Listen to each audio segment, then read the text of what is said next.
Hello friends, मैं हूं प्रणव कंथारिया और दीपम ज्ञान क्रांति में आपका स्वागत है। और दीपम ज्ञान क्रांति में आप कोई भी स्टैंडर्ड का कोई भी सब्जेक्ट का चैप्टर वाइज स्टडी कर सकते हैं। तो सब्सक्राइब कीजिए अपने चैनल को।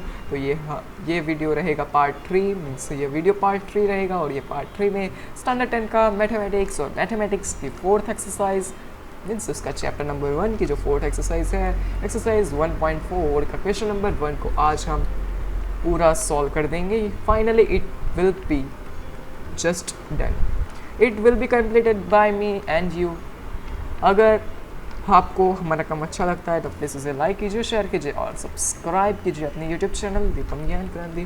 तो पहले थोड़ा बात कर लेते हैं, थोड़ा नहीं 1-2 सेकंड होगा। इस वीडियो में हम 7th, 8th, 9th और 10th जो सब क्वेश्चन हुआ है, हमारा क्वेश्चन नंबर 1 उसको आज हम सॉल्व करने जाने वाले हैं। तो hey guys, this is Pranav, you are watching Deepam Gyan Kranti. ये हुआ थोड़ा सिट टॉक वाला होता है। तो हम थोड़ा एक यूट्यूबर ही है ना वो, तो हम भी एक यूट्यूबर है, हम थोड़ा उसकी कॉपी करेंगे। बड़े बड़े यूट्यूबर भी, हम भी वहाँ एक प्लेटफॉर्म बनाएंगे और छोटे वाले यूट्यूबर हमारी कॉपी करेंगे।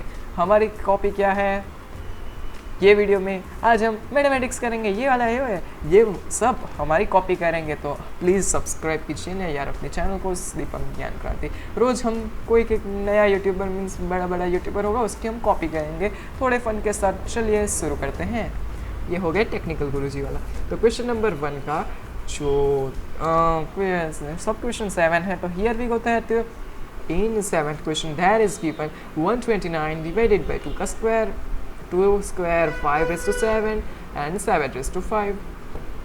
I have given the notes that in last session that we have to remember that 2 only, 5 only and 2 and 5 both. Let's try it once again in a correct no in a अच्छी writing में लिखते हैं। 2 only, 5 only or 2 and 5 both, that will be in a pair.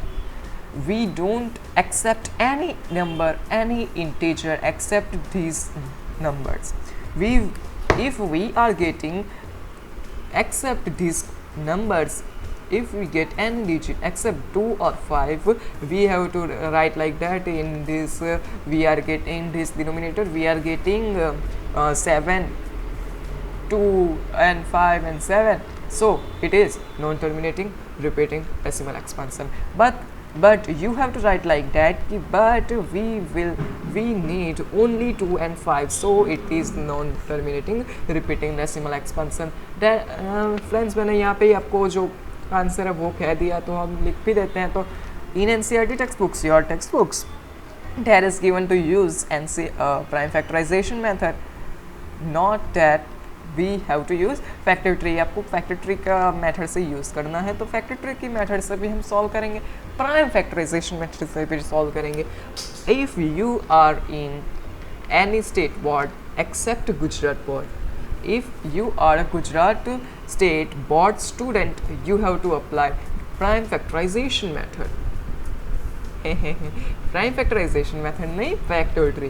Factor tree से ही आपको जाना है, कोई भी कुछ भी कहे आपको फैक्टर ट्री से भी जाना है। अगर आप if you are student except the students of Gujarat board, you can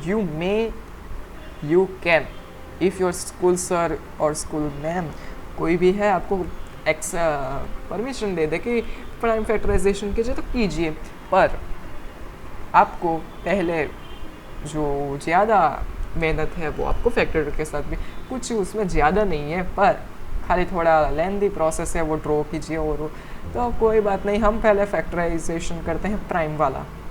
prime factorisation के लिए एक टेबल हो गया हमारे पास, और that when we put the 2 square 5 raised to 7 and 7 raised to 5, ये हमने प्रैक्टिस कर ली इतने सारे क्वेश्चन के बाद। नहीं, हमें ये कुछ नहीं करना है, क्योंकि अब देख सकते हो यहाँ पे I just rough it like so you can easily learn it. Okay, I roughed, then we solve the question.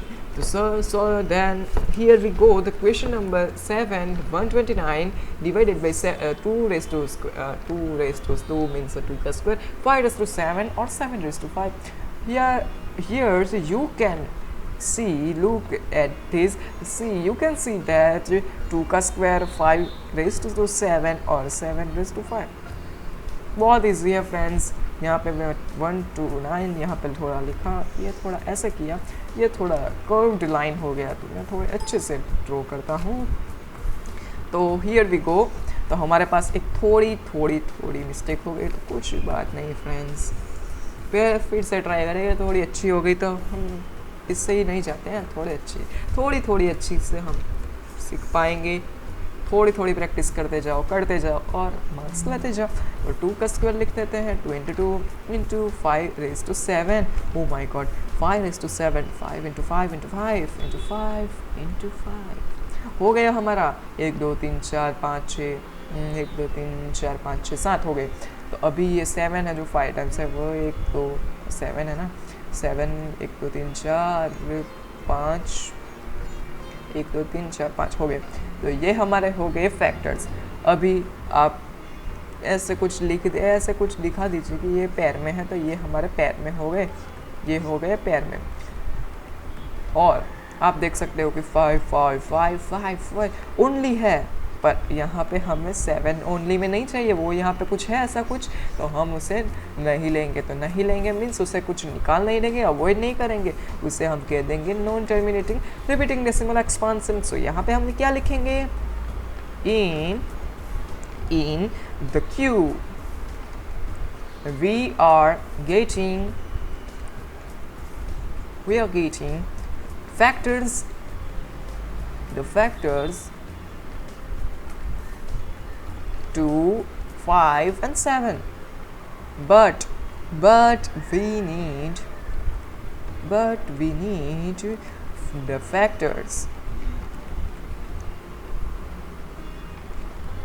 2 and 5 only. ये आपको लिखना है. ये ब्रैकेट में मैंने क्यों किया मुझे भी नहीं पता. ये ब्रैकेट को निकाल देते हैं और अच्छे से लिख देते हैं 2 and 5.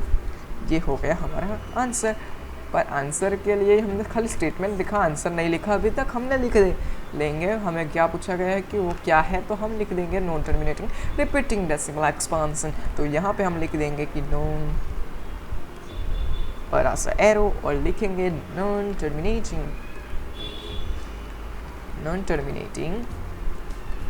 रिपीटिंग डेसिमल एक्सपांसन और रिकरिंग.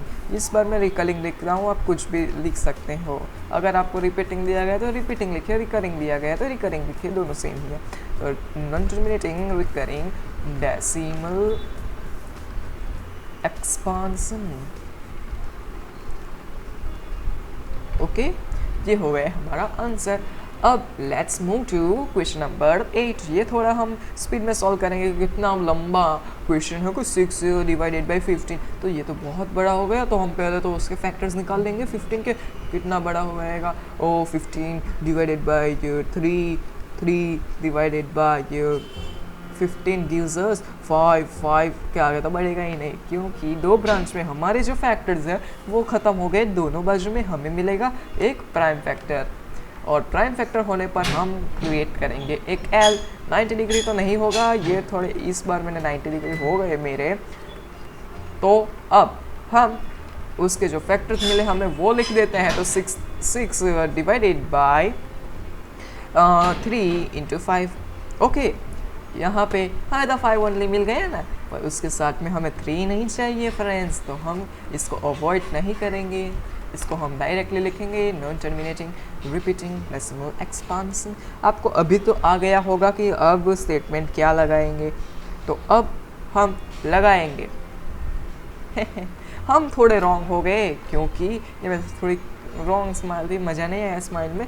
यहाँ पे आप देख सकते हो कि जो 6 है वो 3 से डिविजिबल है. तो यहाँ पे थोड़े अच्छे राइटिंग में लिख लेते हैं 3 into 5. 3 1 जा 3, 3 2 जा 6. तो यहाँ पे हमें 5 ओनली मिला. यहाँ पे 2 और 5, 2 डिवाइडेड बाई 5 मिल गए, पर हमें नीचे तो 5 मिला ही. तो इसे हम कहेंगे टर्मिनेटिंग डेसिमल एक्सपांसन. तो अभी तो आपको पता चल गया कि स्टेटमेंट कैसे लगाने हैं, तो स्टेटमेंट लगाइए और लिख दीजिए terminating decimal expansion.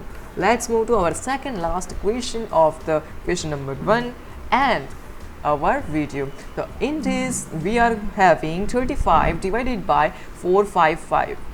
Here 455 I have rubbed a circle and there's 455. Let's factorize the 455. So let's put it in a box. It is our root and this is our trunk, and we will have a branch. Then in the left hand side we will have the prime factors of this composite number 455, and in this side we are getting a composite number. So यहाँ पे आप देख सकते हैं 455 है वो 3 से divisible नहीं होगा, तो 4 5 9 + 5 14, तो 14 तो होगा नहीं, तो हम डायरेक्टली 5 से जाएंगे. आपको रूल्स ऑफ डिविजिबिलिटी तो पता ही है, तो हम डायरेक्टली 5 से जाते हैं. तो लेट्स डिवाइड इट विथ 5. तो क्या हुआ, ओ सॉरी यहाँ पे थोड़ी प्रॉब्लम हो गई. ओके मैंने क्वेश्चन गलत लिखा है फ्रेंड्स, आप देख सकते हो यहाँ पे थर्ड आप देख नहीं सकते, पर अगर आपके पास टेक्स्ट बुक है तो आप देख सकते हो कि मैंने ये क्वेश्चन टाइप करने में हमारा टाइपिस्ट ने थोड़ी मिस्टेक की है. तो यहाँ पे आप देख सकते हो कि ये 455 लिखा है, उसकी जगह हम उसको 50 लेंगे, क्योंकि हमारा जो क्वेश्चन ओरिजिनल क्वेश्चन है वो 50 है. तो यहाँ से हम 50 लेंगे. 455 तो पुराना वाला है, वो तो नहीं हुआ, कोई मिस्टेक होगी, तो हम 50 को डिवाइड कर लेते हैं. 50 तो बहुत लंबा हो जाएगा, आपको पता है कितना ज़्यादा उसके फैक्टर्स हैं, तो हम थोड़ा छोटा ब्रांच बना लेते हैं. तो 2 डिवाइडेड बाई 25 और 25 के फैक्टर्स हो जाएंगे हमारे 5. ये हो गए हमारा L, और यहाँ पे हम लिख लेंगे 35 डिवाइडेड बाई 2 × 5 × 5. ये हो गए हमारे 50 के फैक्टर्स. तो अब हम आप देख सकते हो, ये फिर से मैं आपको याद करवाने के लिए, या रट लेना यार, ये 5 ओनली और 2 and 5 2 and 5 इन अ पैर, ये आप लिख लेना, बहुत हो गया. अब 2 यहाँ पे हमें 2 और 5 मिला है, सो यहाँ पे हम ऐसा कुछ लिखेंगे 35 डिवाइडेड बाई 2 × 5 का स्क्वायर. आपको 2 और 5 एक पैर मिल गया, लिख लीजिए. It is a terminating decimal expansion. बीच में एक स्टेटमेंट लगाना है आपको, जिसमें आप लिखेंगे कि हमें क्या फैक्टर मिले और क्या चाहिए. हमें चाहिए थे ये वाले, तो हमने लिख लिए वो वाले. तो अब हमारा जो लास्ट क्वेश्चन है फाइनली यहाँ पे ख़त्म होगा. तो यहाँ पे हम ख़त्म करते हैं क्वेश्चन नंबर 10 को, और बाय बाय. तो यहाँ पे पहले ख़त्म करते हैं 77, और डिनोमिनेटर में 210, तो 210 है, उसके हम फैक्टर्स लेते हैं. तो 210, तो वो 2 से डिवाइड होगा, तो 2, और यहाँ पे 1, यहाँ पे 1 है, तो वो कैरी 2 1 ज़ा 2, तो वो 2 से ज़्यादा हो 2 1 से ज़्यादा हो जाएगा, तो हम उसको आगे कैरी करते हैं. तो यहाँ पे 0 लिख लेते हैं. तो आगे जाते हैं, तो 2 5 ज़ा 10, और यहाँ पे हो जाएगा, ये होगा 5 से डिवाइड. 3 से हो सकता है, तो 3 से हम कर सकते हैं. तो 3 3 सा 9, यहाँ पे एक कैरी किया, तो 3 5 सा 15. तो यहाँ से हम 5 से उसको डिवाइड कर सकते हैं. तो 5 7 सा 35. ये दोनों साइड हमें प्राइम फैक्टर्स मिले, सो ये हो गया हमारा L. आपको याद करना है 2 only, 5 only and 2 and 5 both will be in a pair. So यहाँ पे हमें क्या मिले, वो यहाँ पे हम फैक्टर्स मेंशन करते हैं. तो 77 डिवाइडेड बाई 2 × 3 × 5 × 7. हमें 2 और 5 तो मिले, ओनली मिले, खाली 2 और ओनली 5 तो वो नहीं चलेगा. उसके साथ में 3 और 7 हमें ज़्यादा मिल रहे हैं, सो इसे हम अवॉइड नहीं कर सकते. तो इसे हम लिखेंगे non terminating repeating decimal expansion. तो स्टेटमेंट में लिख देते हैं कि इन Q there is 3 and 7, so it is non-terminating